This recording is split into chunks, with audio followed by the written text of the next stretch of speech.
Hey there, welcome to episode 71 of the FFS Talk audio program. I'm your host, Dan Hugo. We are recording this at 11:50 in the morning, just about high noon on this Thursday, April 3, that's the 3rd, 2025. Today we're going to speak about border privacy, not only at the border, but the border is certainly one of those places that things get a little weird.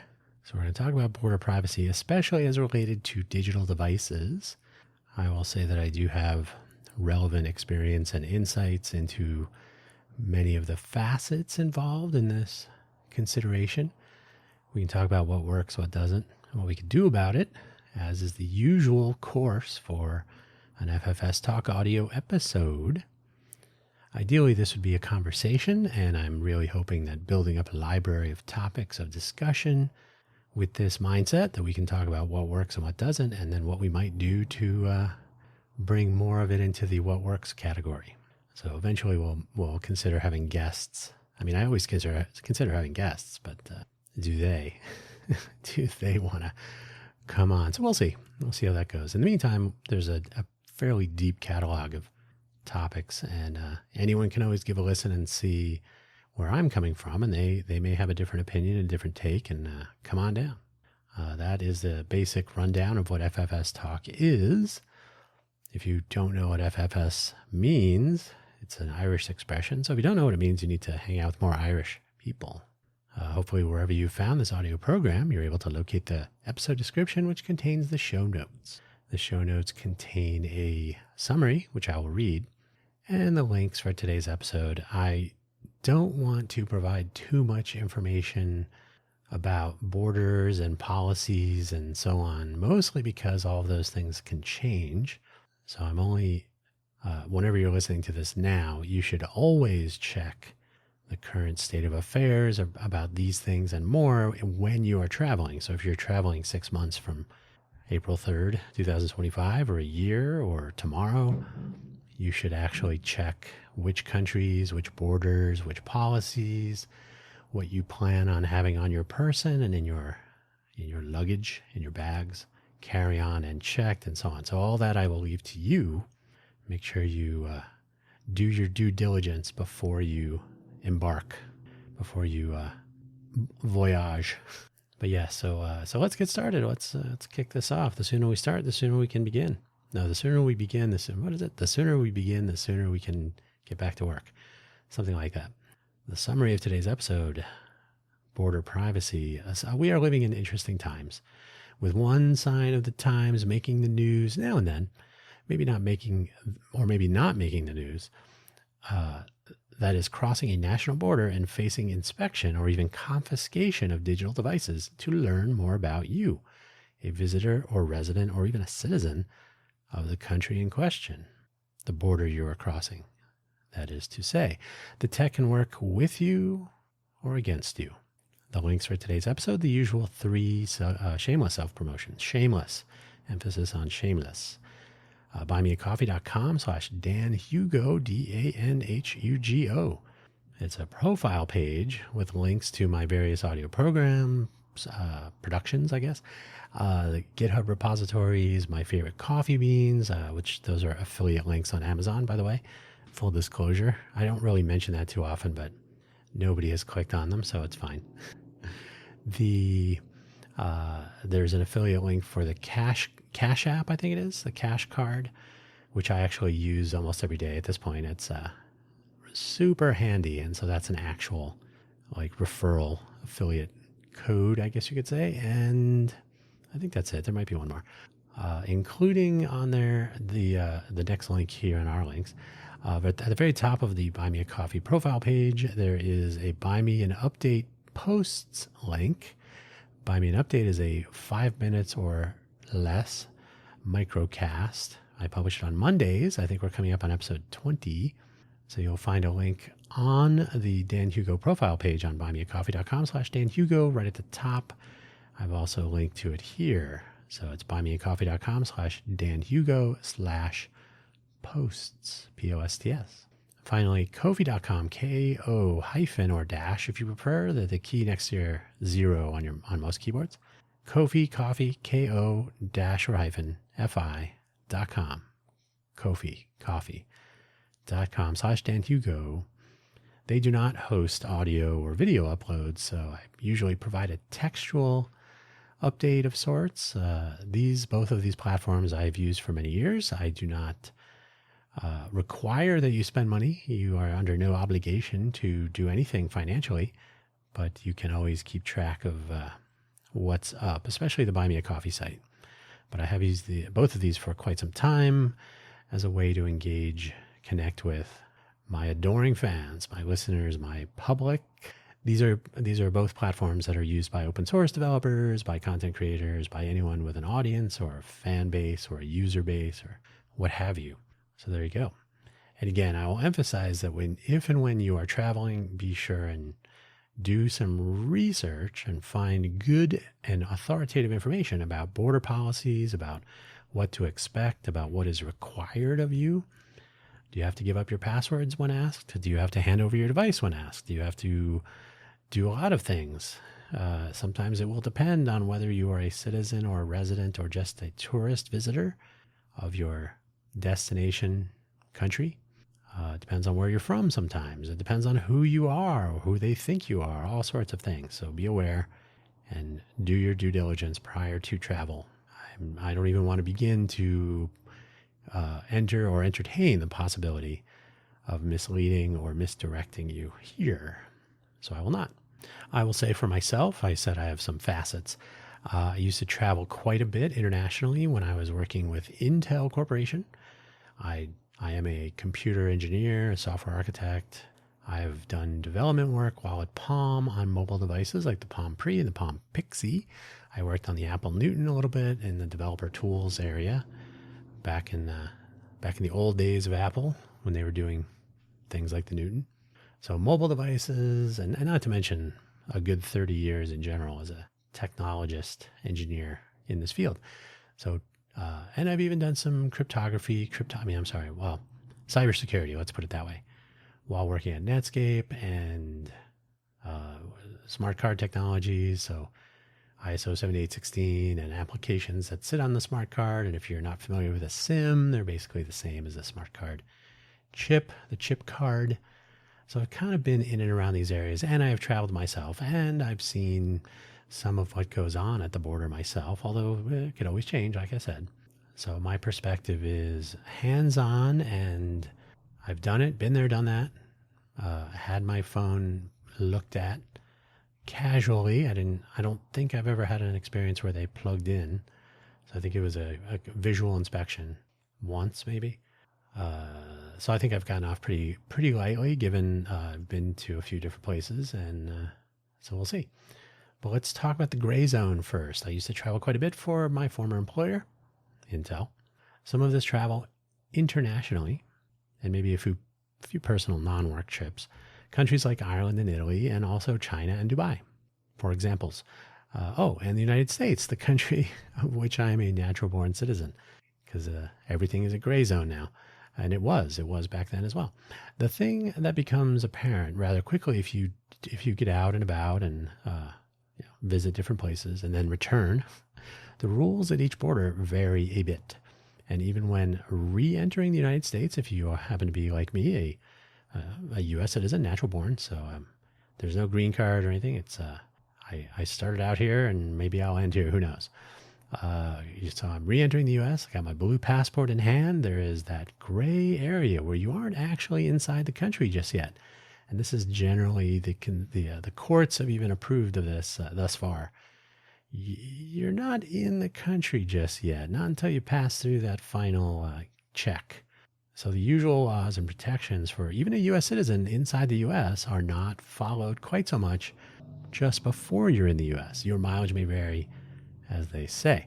There are plenty of articles offering suggestions and advice, which I said I'll not link to, and these have evolved over the years concerning what to do entering and re-entering particular countries and how your status with a particular country plays some role in how you handle things like giving your device to a border inspector whether you unlock your devices when asked, or should you just do it, or should you refuse to, whether you tell them your passwords and so on. Like, what are you required to do? What should you do? And so on.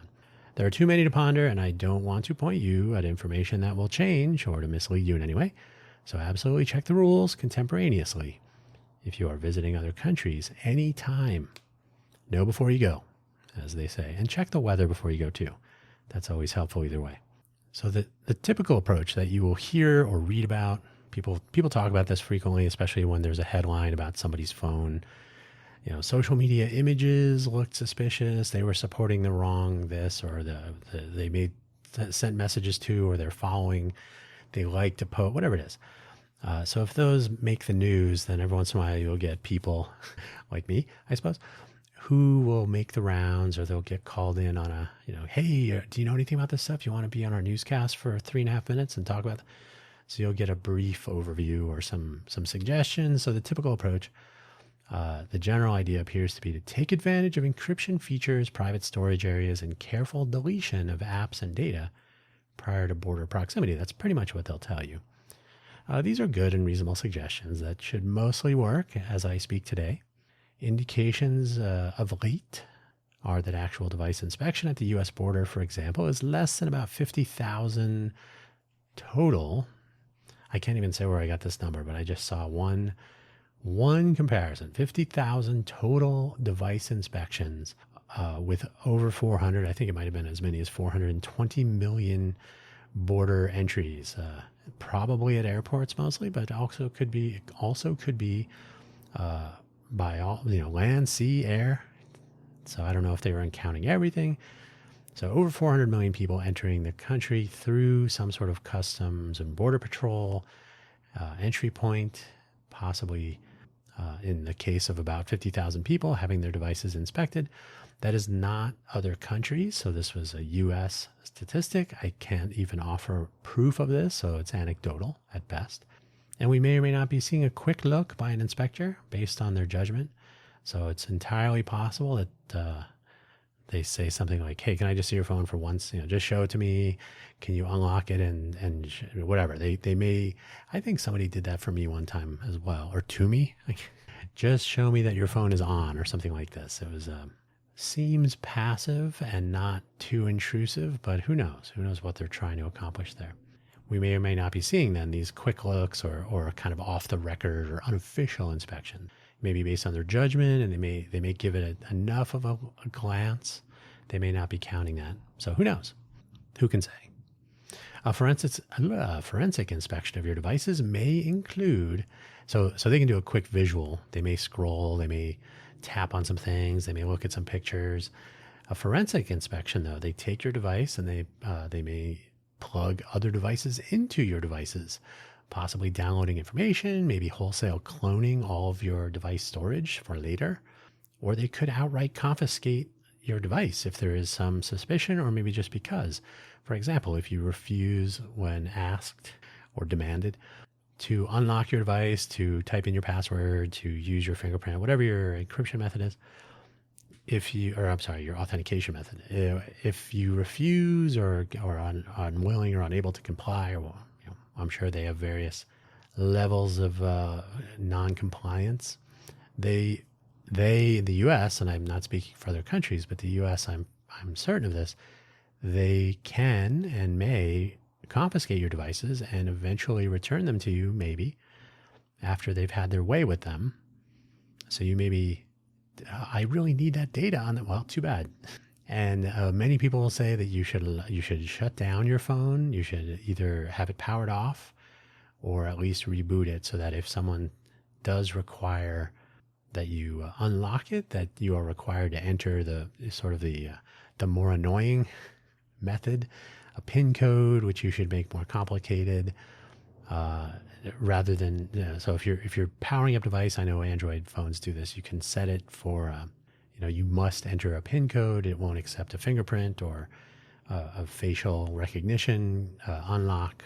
So you will have to have the device in your hand to accomplish, allegedly, the PIN code entry. What I would like to see in this regard, they should have like a red flag PIN code. So if somebody says, give me your PIN code, and you would say, 911. And your phone would say, oh, okay, you're opening this under duress. Our software buddies on your phone should not divulge anything. So I don't know if anybody does that, but they should. A lot of latitude is allowed based on what I myself have read. And again, you really need to check out your situation contemporaneously whenever you do travel. But that gray area really leaves the way your experience plays out to the inspectors and agents at your border point of entry, whichever border it may be. Here is a hard line I will draw right now. If you rely on encrypting data, but it remains on your phone or tablet or laptop, you may face that forensic examination where your data can be cloned and examined elsewhere at a later date perhaps. Or the device may stay at the border, as we just said, so that you may be allowed to enter, but not with your stuff. You can try to refuse, but good luck with that.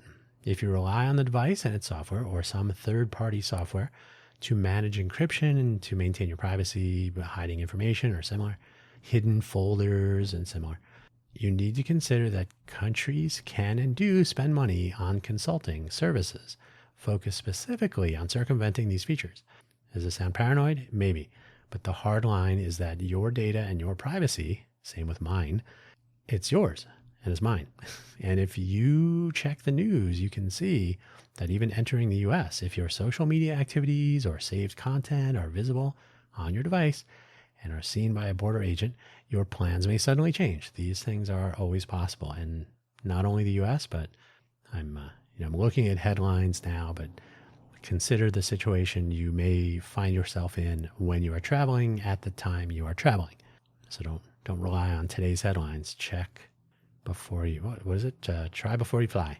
So let's think outside the device. I have talked about this in my travels, literally with colleagues in the mobile device development space, in the systems design space, and so on.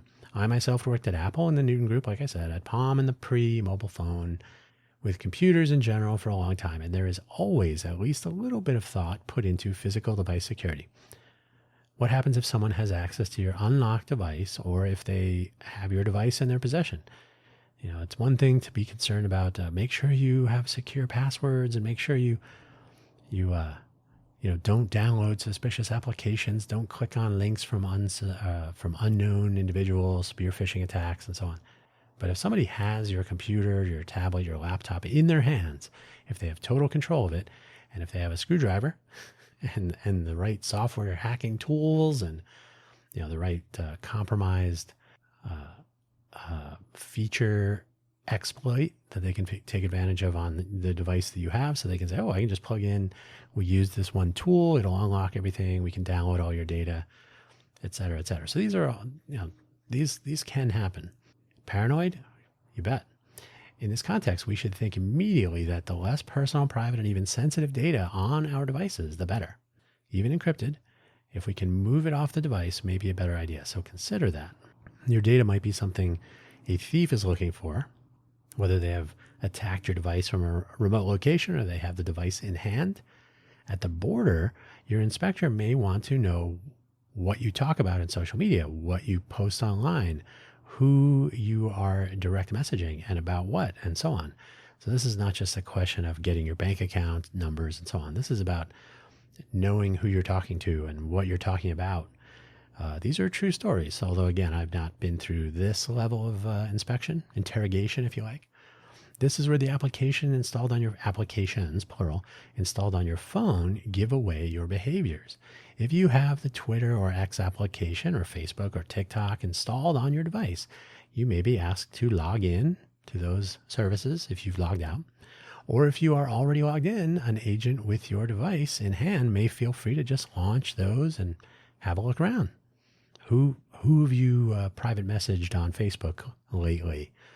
What have you been liking? What have you been sharing and resharing? What kind of images are you posting? What kind of videos or TikToks are you interacting with? Are you creating, et cetera, et cetera? Consider deleting those applications before you get into that border situation. This is more true with phones and tablets, but laptops may actually be more of a concern simply because, so everything I've said up until now, more so with phones and tablets, they'll They can very easily, especially phones. Everybody knows there's a lot of personal information on phones, like where you've been, for example. Location data could be copied, cloned off your device if they feel like they needed to do that. But laptops may be more of a concern simply because your personal and business data, some of it perhaps at least confidential, especially if it's for your work, the company you work for perhaps, is likely to be on the internal storage device. And usually those devices are big. Burner phones are not so uncommon, but burner laptops are not so likely. They're much less common, unless you have an option to use something like a Chromebook or whatever they go by lately, where your apps and data can reside remotely and they're usually lower cost. Maybe you have that travel laptop that's pared down, simpler, maybe lighter, cheaper. You have fewer things on it, fewer files, fewer sensitive, confidential items. Remember, you may leave access to those things open if someone has access to your lightened laptop device as well. So if someone says, we need to look in your laptop, and you say, well, they may say, okay, well, we're going to leave it, or you're going to leave it, we're going to keep it, and you get to travel into our country, and we will have a look at this when you're not here. So that could still happen, and it's entirely possible, depending on how you are using this device, that maybe, let's put air quotes around it, worse, just from the type of data that's on there. I will say, side note, while working for a company like Intel, which treats confidentiality as like one of the commandments, you must not let your laptop out of your sight. You must always carry on, no checking it, of course. If you're getting on any sort of form of transportation, it should always be in hand or at arm's length.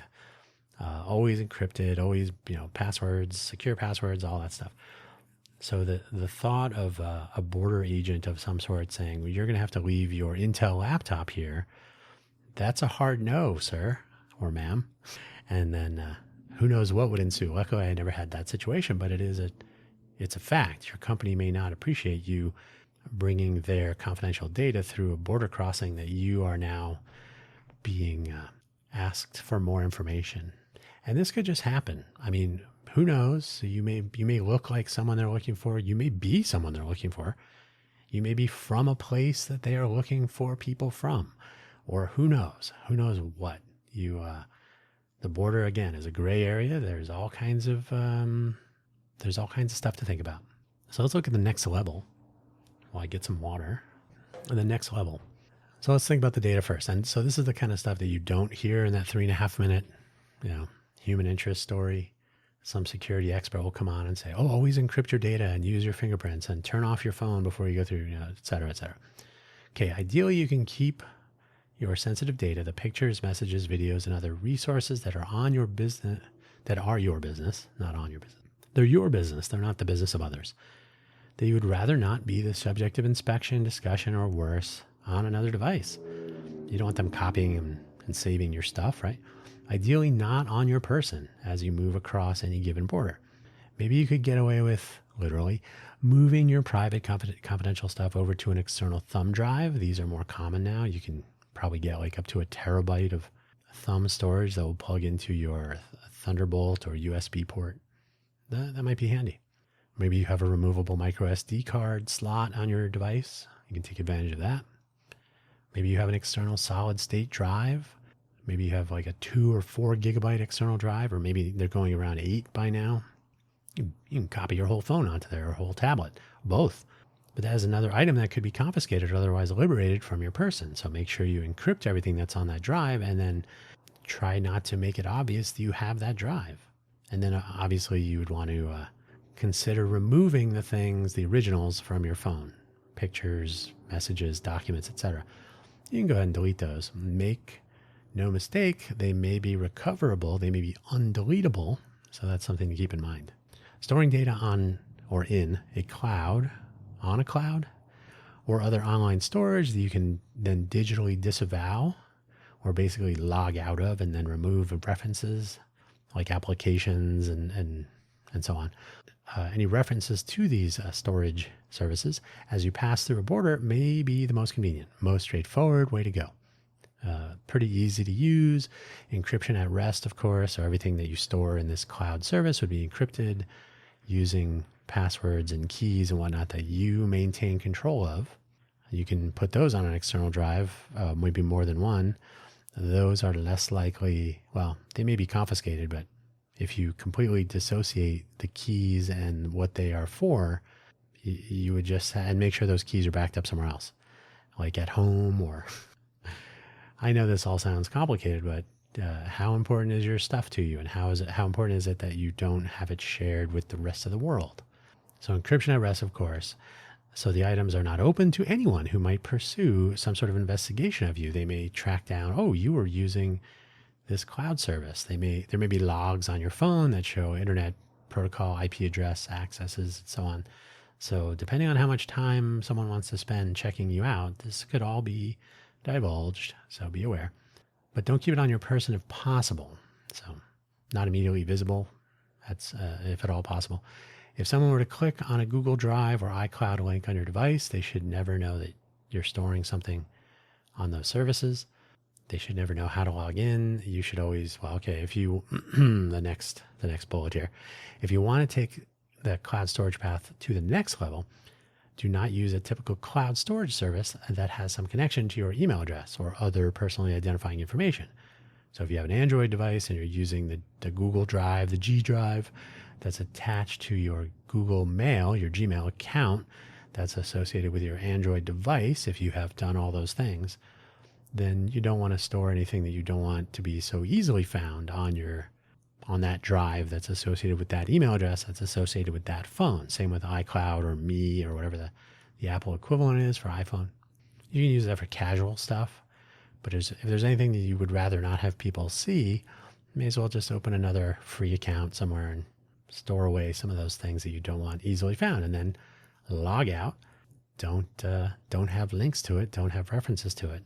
But don't, by the way, keep the confirmation emails and so on. Make sure you clear your path a little bit. But if you have any concerns about personal privacy and confidentiality, consider an account on some cloud service that is tied to a nondescript email address, which again you log out of, and remove all references to this at some opportune time. The app can be reinstalled later. You can log back in and access your data on your terms and so on. So you can move data off your device onto a normal G Drive, Google Drive, iCloud or Me whatever it is, Apple.me, iCloud.me, whatever it is. I don't even know. I don't know much about iPhones nowadays. But remember, if it's associated with you, your email address, the device itself, if someone really wants to track down what you're up to and who you're talking to and about what, keep that in mind. Consider nondescript, non-obvious cloud or generally away from you storage for those things. Now about those apps, merely having the mobile application installed, even if you have no sensitive data on your device, production by Street. So you've moved all the weird stuff off your device that could raise an eyebrow. It's gone. You've copied it off to an anonymous cloud drive somewhere. You've logged out. You deleted the application, whatever if there was a separate application. So you're good, but you still have Twitter and Facebook installed and whatnot. If you remain logged into your Facebook account, as I said earlier, someone can just tap on the icon and be in your account and start looking through your stuff. Who you're talking to, what are you talking about, etc. They can see what kind of TikTok videos you're making, if you're posting, if you're following, if you're responding and interacting with, and so on. To allow inspection of your posting history, they will do this. And you will let them if you remain logged in and the applications are present. So your interactions with others in the form of all those interactions, all of those activities, the likes and shares and whatnot, become visible if the app is on your device, or applications, multiple, and if you are logged in and enable easy access to them. So once you've, unlock your phone, we just need to look through it real quick. We're just going to inspect it, scroll through some things. You've essentially enabled anyone who at that level of access to start tapping on things. And anyone, if you've ever tried to show someone a photo or video on your phone and they take the phone from your hand and then they start scrolling around, you're like, hey, you're not supposed to be looking through everything. I just wanted to show you one picture. If you back up your on-device data and you want to be absolutely certain, you could factory reset your device, placing it in some pristine state, especially if they offer a memory wiping where they actually write ones and zeros and make sure that the data is not recoverable. That's important. This will be obvious, of course, if you do this. If you're carrying a phone or tablet with nothing installed, especially if you also need to go through a first use registration process. So if you like factory reset your phone while you're in line going through customs and border inspection, airport, seaport, car, wherever you're crossing the border, if you say, oh, I got to reset my phone, that will be obvious. So that first time registration process especially is very telling. Like, oh, you're just carrying around a phone you've never used? Then you might have to go through software updates and so on, but it's kind of annoying. So from a practical standpoint, going through the first use process and installing travel related applications and data like travel documents, picture, or if you have a wallet application that's compatible, maybe your ID, maybe your passport, boarding passes, hotel reservations, things like this. So you have a travel configuration, totally looks legitimate, but with no other personal, your hotel reservation, most tourists will kind of have to hand that over. They want to they want to know where you're staying so they can find you for whatever reason. So yeah, going through that first use process, installing travel related applications, make it a travel phone if you like, or tablet. Maybe even one social media application with a burner account, so it looks like you actually use the device. Nothing funny here. No funny business. It might be worthwhile if you are concerned at all. And the people that are not concerned, maybe they could be, or maybe they should be. To make life a bit easier, let me fix one little typo here. To make life a bit easier, if you're familiar with side loading applications, you could consider having your applications available for side loading stored on an external thumb drive or similar, so that you can reset your phone, install your travel apps, maybe do it before you head to the airport or seaport or wherever you're, however you're moving, then install your essentials and entertainment and whatnot when you feel it is safe to do so. So if your device is in a minimal like factory reset state, you go through the initial registration, it's an active device, you have any software updates or whatnot applied, and then you can move through customs. You could technically consider deleting the applications that you're concerned about, the Facebooks and the TikToks and the Twitters and the WhatsApps and the WeChats and whatnot. You could do all that, but just remember that it's not always a complete deletion. And if they do decide to clone your phone, which may be possible, if they can plug in and use some tools, they may be able to clone your entire device. They may be able to see that, oh, you did have TikTok installed. And if they can recover your username, they can actually go and check out, see what are you saying? What are you saying about our country? What are you saying about this or that? So keeping these on a storage device on your person might be a minor concern. If you have your favorite applications on a thumb drive that you can side load, it's in your pocket, it's in your bag, it's in your checked luggage, the odds of it being found are, especially if it's in your luggage, are low. It's not a battery powered device, so there's no lithium ion detection. And trust me, they can find those. If you have a battery pack in your checked bag, it can be found very easily. Down to, is it in your bag in this area? The voice of personal experience. So if you can sideload your apps after you are through the border inspection window, you might be better off. And if they find a thumb drive with a bunch of apps on it, you can encrypt them. That'd be fine. And you can just say, oh yeah, those are, just in case. I don't use those anymore. I took them off my phone, but you never know. You can shrug your shoulders as needed if that becomes an issue. But they're not on your phone. You're not logged in. They can't just tap and whatever. And, again, if you're paranoid, have some burner accounts. Okay, you can log into my Twitter account. It's not Dan Hugo. And as far as your laptop, I mentioned going with something lighter like a Chromebook or a low-cost laptop with a minimal set of applications installed and minimal data that you absolutely need and whatnot. Remember, your laptop could be confiscated, and who knows when you might get that back, if at all. So if you can, keep a lot of your stuff in a cloud account, and as you acquire new documents, data, pictures, videos, whatever on your laptop, same with your phone really, try to move them to somewhere off the device, off your person, and don't be logged into wherever you're storing them when you pass through border security, border inspections, etc. As with the Google and Apple cloud storage services, consider using some lesser known, or the scenarios I said earlier with those, consider using some lesser known third party for your private data, the data that you want to keep confidential.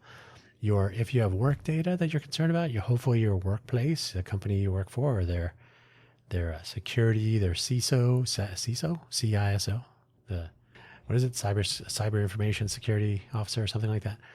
Hopefully they have a plan in place so that your data is always backed up and in a confidential and secure way, so that if your device is lost or stolen, the company will retain control of that information. And hopefully the device will auto wipe or something like this, so that the device is deleted, wiping off all the confidential stuff. But in general, you should be concerned about who will have access to your laptop as you're passing through the border of any country, whether they would be able to remove, clone, etc. So any cloud storage associated with your device, your account, if you have email addresses, if you're logged into anything, just make sure that you log out. Otherwise, you'll be more interesting than you want to be. Nondescript account, remove references and logins once you have your data elsewhere. Reinstall and re-log in later. If you're feeling extra super duper paranoid, this would be easier to do with more open system like a laptop or a Chromebook. These used to be called netbooks, by the way, where you can verify your system before and after a trip through the border check. If you can check your BIOS, if you can check some of your disks before and after, hopefully they match. It's probably for the most paranoid among us, but insertion of a BIOS or hard drive based rootkit or other nefarious software could happen if your device leaves your control. Knowing what your system is when you get it back might be a good idea. Ideally, this could be done with your phones and tablets as well, but these are a bit less open for this sort of inspection on your end. Your counterparts at the border may have the tools to take advantage of these possibilities either way. They may be able to plug in and they can check they can verify, they can see exactly what you're running, what's installed and all that. And they may say, oh, let's install a hidden application that will report your location to us as we need it. And that will remain on your device forever and you'll never know it was installed unless you can verify that. Paranoid? Sure. I will say that when I went to a particular country on 3 different occasions, every one of those 3 occasions when I returned home, the mobile device that I was using while traveling to that country failed when I was home. Something went awry 100% of the time. Not suspicious at all. Coincidence? Maybe. Suspicious? Absolutely. Reality strikes. So this sounds paranoid. Yes, all of this sounds paranoid. It's something to think about. You should have the tools at hand to make these decisions. So that's some of what I'm suggesting today. I'm not necessarily recommending you be paranoid, but I'm just saying it may not be a bad idea to think about it. Consider how much of your life is stored on your personal device or devices, and how much a pain it is if these are lost, if they get stolen, or even if they break. Anyone who's ever broken a phone, I got to replace got to return, got to restore, got to reinstall. That's a pain by itself. Losing this stuff is probably bad. Losing it to someone else's control is usually much worse. A few border scenarios that have made the news as of this recording could elevate the notion a bit more. Again, that binding our identity and private, sensitive, and confidential information to a physical device that can so easily be separated from us and then inspected and manipulated and so on should come to front of mind. Again, it always should. Personally, I would very much like to see a full embrace of modernity as it exists at our fingertips today, right now, as I record this episode. We have all of these, which I'm going to list off here. Nearly ubiquitous network connectivity to access our own stuff and the stuff of others. Internet, websites, shared files, and so on. So we can pretty much get to what we need remotely. It doesn't really need to be on our person. You don't need to have every photo you've ever taken in your pocket. And you shouldn't. You don't need to, and you shouldn't. They should be stored in a better place that you have access to, and maybe nobody else does. Powerful physical mobile platforms with reasonable storage, battery life, and connectivity. So today's mobile devices, phones, tablets, laptops, to be sure, are ridiculous. They're more powerful than any computer anyone had as recently as yesterday at this point. Strong encryption technologies that would ideally not suffer the fate of the infamous Enigma from World War II, at least not in the near future. So hopefully you have strong encryption that won't be cracked next week, and you should look into post-quantum encryption technologies if you are extra paranoid. Impressive software technologies like abstraction for running applications across hardware types and operating systems, so Java or equivalent. I cannot remember what Android uses now. Yeah, it's totally, it used to be Java, then now it's something else. Whatever Apple's using nowadays, so you can run on a virtual machine, you can run on different types of hardware. They're not necessarily tied to the native device that you're running on or the operating system. We should be taking advantage of that. We should not be saying, well, this only works on the Android devices. We should enable people to use certain things at least. I mean, I can see that with gaming and whatnot, but web browser-based technologies like progressive web apps and similar have made a lot of that possible. So you can now use a web-based version of something. I think the Twitter application is actually, or was, a web application. It's written in JavaScript and it runs in a browser window that happens to look a lot like an application running on your iPhone or your Android device or wherever. These reduce the need to install and maintain a completely separate application for different services that you might need or depend on. And it makes it easier to delete them and then reinstall them later when there's really no installation to take place.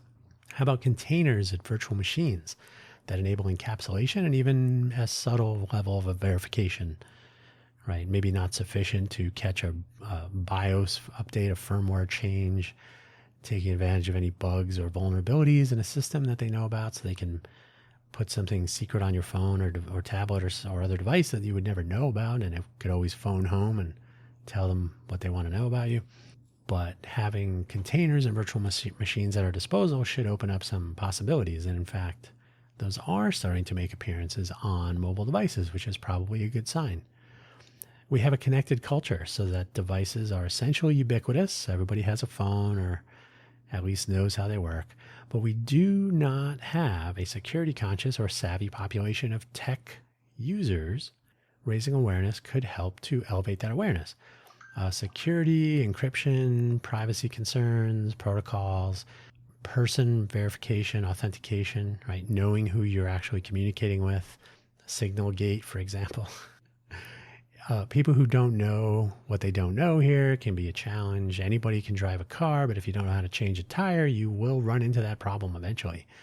Anyone has a phone, but if they don't understand encryption, privacy, security, you may be tested at some point and maybe it won't go well for you.